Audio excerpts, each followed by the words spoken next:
think I call this info.php. And here it spits out all the information about our PHP install, so we know that PHP is on. It's actually parsing stuff. It's spitting things out to the browser, so we know that's fine. But for right now, just because this gives out a lot of information, again, that people can use to kind of figure out what's running on our server. So it just tells you exactly the version of Apache you're using, exactly the type of PHP you're using. That can give people who are trying to attack you plenty of information on how to get in. So if they know there's a vulnerability with Apache 2.4.6 running on CentOS or PHP 5.4.16, that can be information they can use to hack you. So we're just going to get rid of that whole PHP test directory and everything inside it. If we refresh this, nothing should show up. Perfect.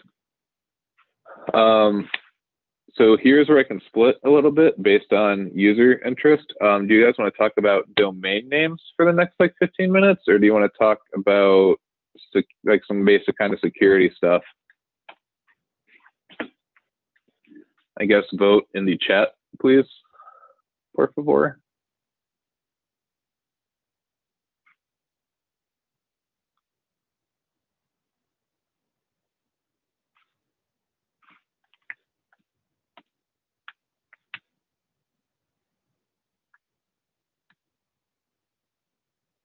While people are voting, Henry, Jay is asking, can we set up CentOS and Apache from within VirtualBox to phase out how many environments we are getting used to at a time?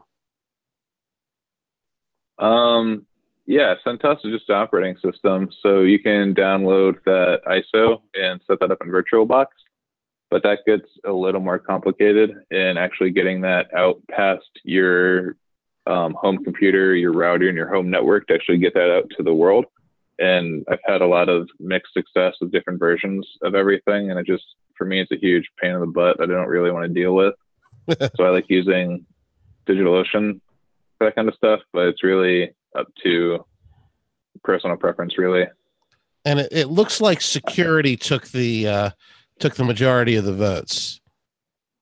Yeah, I saw that. I'm just going to pull up one more thing that I have to make sure we have stuff to fill all the time.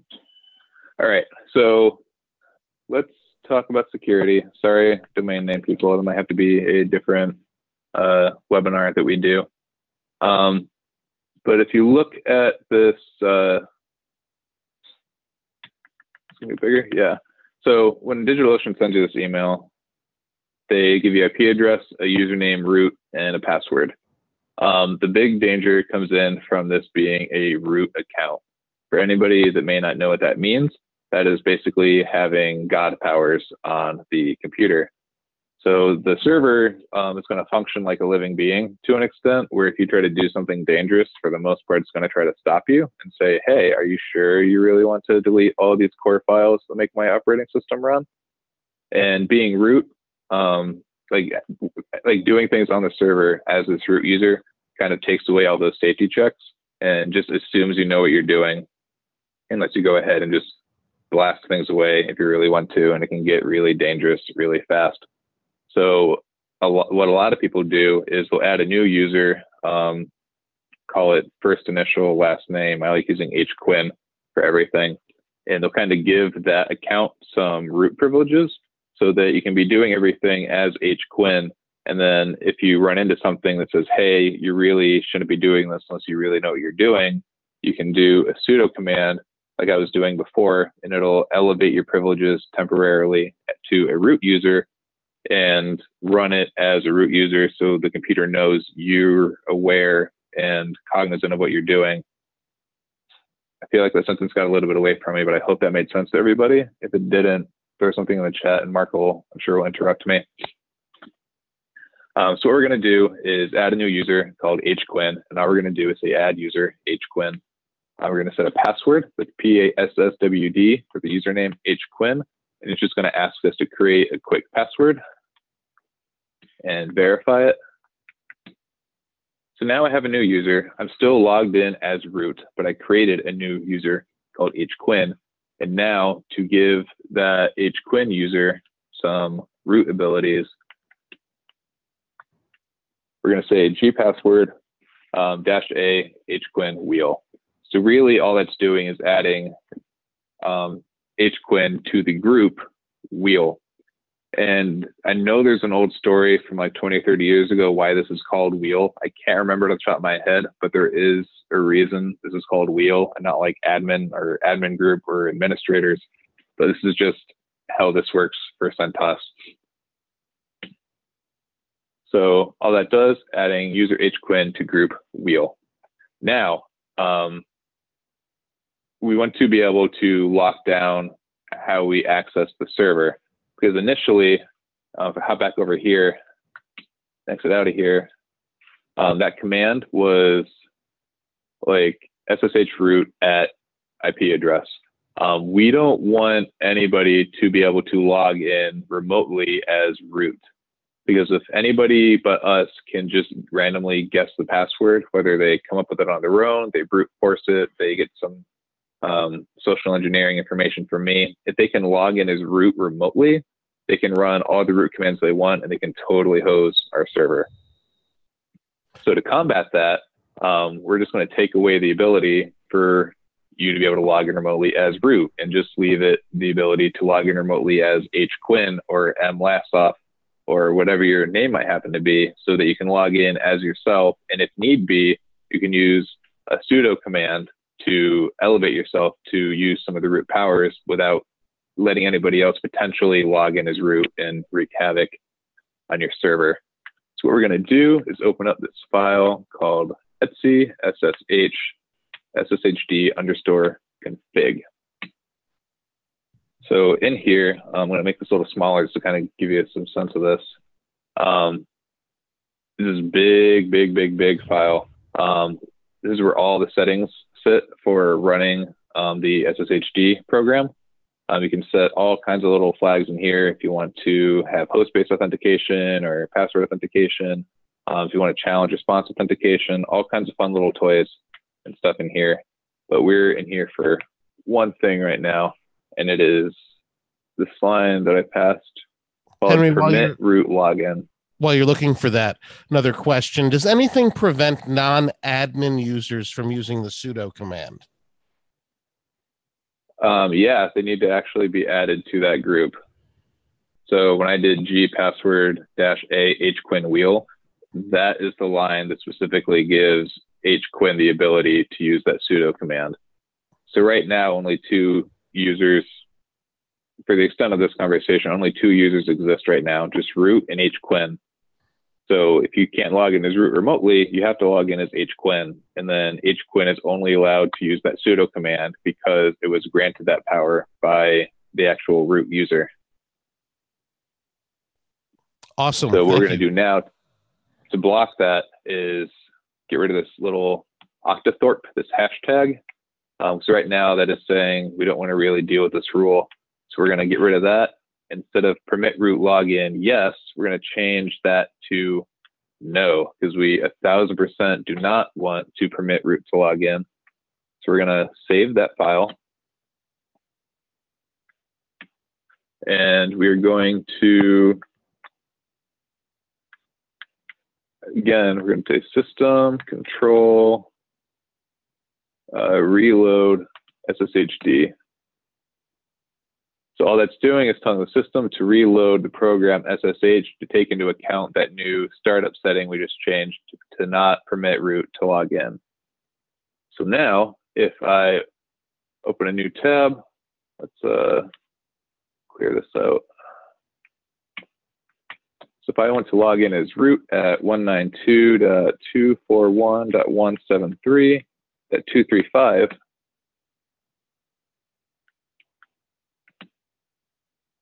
it'll just kind of hang there. Permission denied, please try again. So root's not allowed to log in anymore, which is really, really cool. And now to double check to make sure that's nice and kosher, we're going to do SSH hquin, the new user account I made at the same IP address. It's going to ask for that password. Now I can log in.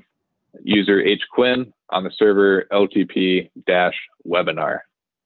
So now I can try to just say yum remove git. So you need to be root to perform this command. So that's kind of what I was saying. The server will try its best to stop you from doing things to really screw with it. So it's going to ask you over and over and over again to prove you have the ability to do that. And usually it'll give you a few minutes of leeway before it asks you to re-authenticate. But it'll throw up commands like this saying you need to be root or you need to run this as sudo, saying like you as a regular human don't have the ability to do that. I need to know you're actually an admin on this machine to make sure it's actually you sitting in the chair, right, typing the commands, not just Mark walking in behind me when I go to grab coffee and just starting to like screw with my servers. You need to have the password on you to put it in so it knows that you're the actual admin for the server. Quick question from Simon. The config file you had open, is that similar to htaccess? Kind of, in the sense that it's a bunch of settings you can change, but htaccess has more to do with how files are accessed within a certain directory on a web server. This is more like a config file. Like if you were to pull up a bunch of setting files in Windows, it'll be a bunch of GUIs and you like click a bunch of buttons to change all your settings for when you want your computer to shut off when the lid is open and the power plug is plugged in. This is kind of like that, but instead of, since we don't have a GUI, since it's a server command line interface, we have to use files like that to actually have places to go to have all these settings in one spot so we can change them and have them all take effect.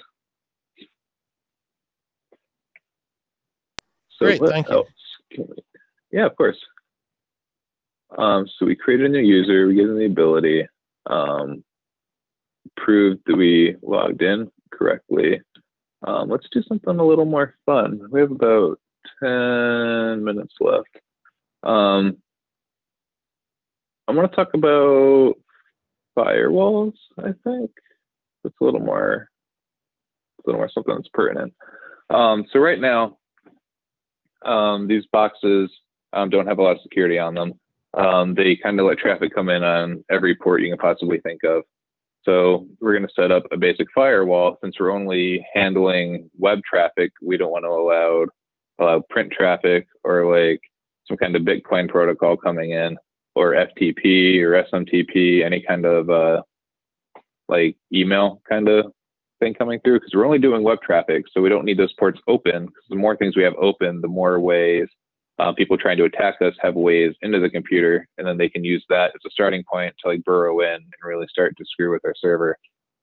So I'm not sure if it's installed off the bat, so we're going to try to sudo yum install firewall D. It's not, so we're going to download that real quick. And Firewall D is just one of many firewalls you can use. It's something that works on CentOS. It's something you're going to find in a lot of documentation if you start looking around for this stuff. So what we're going to do real quick is say sudo system control start Firewall D, because again, Slack doesn't work until you actually start it after you download it.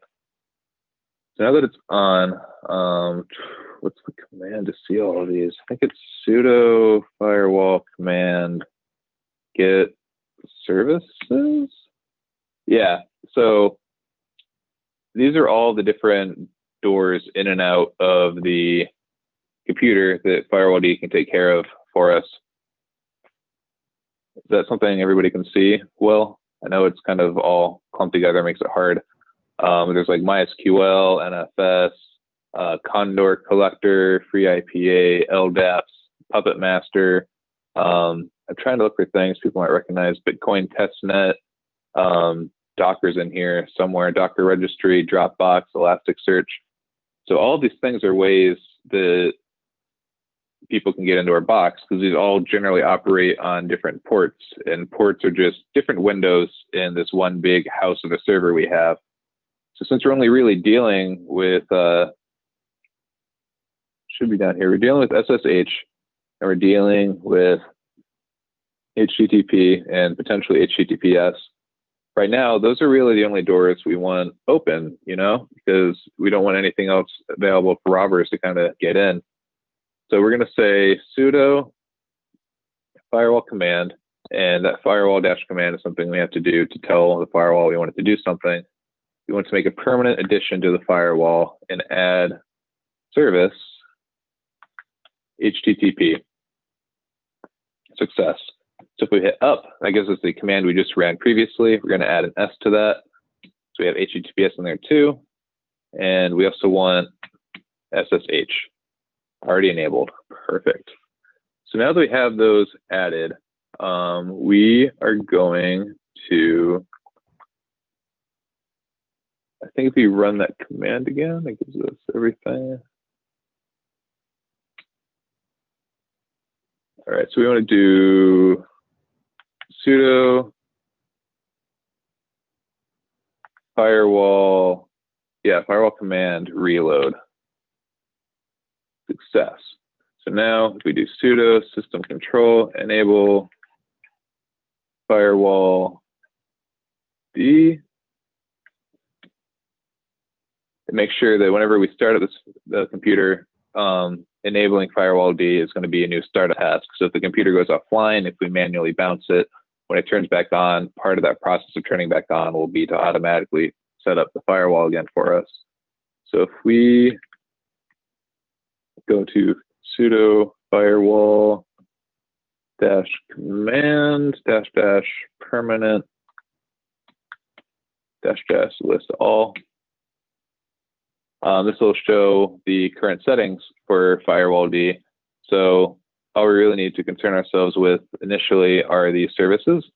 So these are the only services that firewall D will allow in or out. And that's all we really need is SSH to actually come in and control it, HTTP, HTTPS to control ingoing and outgoing web traffic, and DHCP client to kind of handle all of that traffic for us.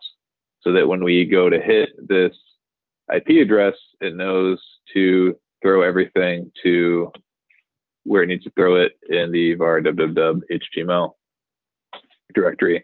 And that's just one of a lot of things you can do to help your server. One of the things I usually set up is something called fail to ban. And again, that just watches IP addresses whenever they try to log into your server. So if you have a bad connection, like the way we did here, if we try to log in as hquinn and do a jumbled up password, it'll eventually come back and say permission denied, please try again because it wasn't the right password. And you can configure fail to ban to have custom settings. So if you say, I want to block people for 2 hours from trying to connect on my server if they have 3 bad password attempts within a 10-minute span. And if that happens, it'll block them for that 2 hours. And for the people that are running these massive scans all over the internet to find a server that fits a certain kind of profile, like if they're looking for a CentOS server that's running Apache, if they keep trying to spam password attempts to get into the box, if they fail too many times and get blocked, there are fail safes in that code that the hacker is running to say, never mind, this is too much of a hassle, move to the next computer. So that's a good way to stop literally thousands of attackers every day. I think if I SSH into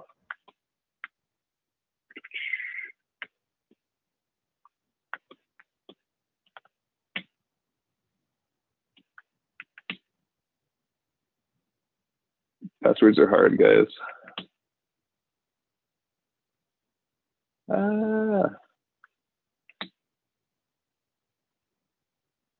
That just got me locked out.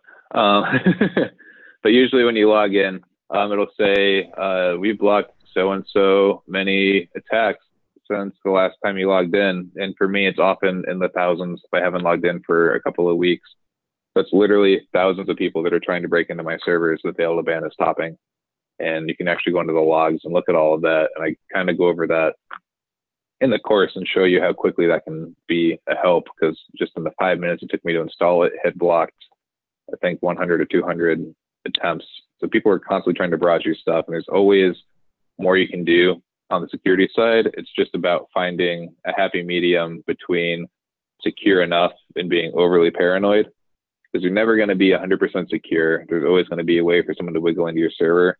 But you start to hit a point of diminishing returns of time you spent configuring these web servers versus how many people you're actually stopping.